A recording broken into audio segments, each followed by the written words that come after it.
felt a very different energy on set that day. It was like everyone knew, like, oh, we're doing the scene. We're doing the scene today. My friends and I sat in on a special Longlegs Q+A screening with director Osgood Perkins and Maika Monroe. In it, they talked about inspirations of the movie, what it was like filming with Nic Cage, and other fun stuff. Here are some clips out of that. Enjoy. You know, at that point, I had no idea what his performance was going to be like. I didn't even know what he looked like at that point. Like, everything was brand new. And I mean, his voice, his mannerisms, everything is like so insane and so good. We were probably, what, 3 weeks into filming at that point? And, you know, I hadn't met Nick at all. Oz kept us separate. Because you want someone who's giving to you, right? You want a generous partner. You want someone who's giving you things to work with.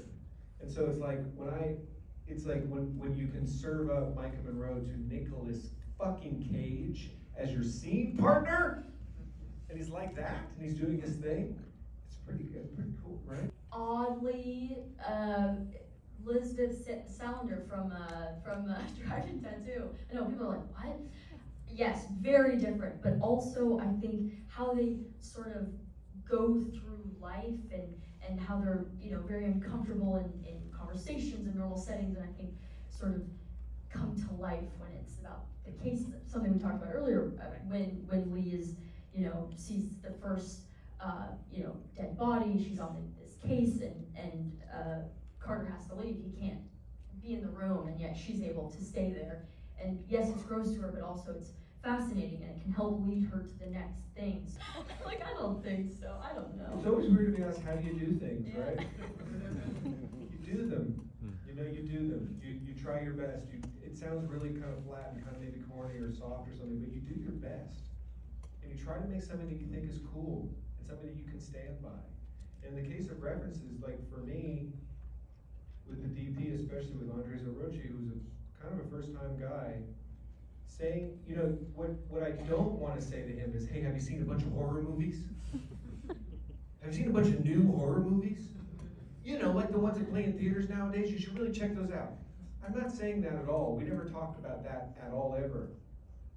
What happens with a DP, if you have a good relationship with this person, this guy or gal, is you find that you have the same tastes and you appreciate the same things, and so you try to kind of come at things around from the side. So for us, it was like Gus Van Sant. Do you like Gus Van Sant? Yeah, me too. And so it was more about My Own Private Idaho and Last Days. Who's never seen Last Days? Yeah, it's amazing. It's an amazing, amazing movie, right? And so we got into that kind of headspace with things. And so by the time we get to Longlegs with Cobble turning himself in at the bus station, at the bus stop, it's just My Own Private Idaho, right? And so it's like that, when you come at things obliquely, you're creating a new kind of space around what you're doing. If you come at it with saying like, I really want it to be like The Nun. The Nun's great, don't get me wrong. The Nun is great, but it's really catchy, right? It's really hooky. But it's not the movie we made, you saw. So it's like if I'm referencing The Nun, I'm out of my, I don't know who I am. But if I reference things that I love, like Gus Van Sant, at least I know what the fuck I'm doing. Like I know what I'm honoring. I know what I'm affectionate towards.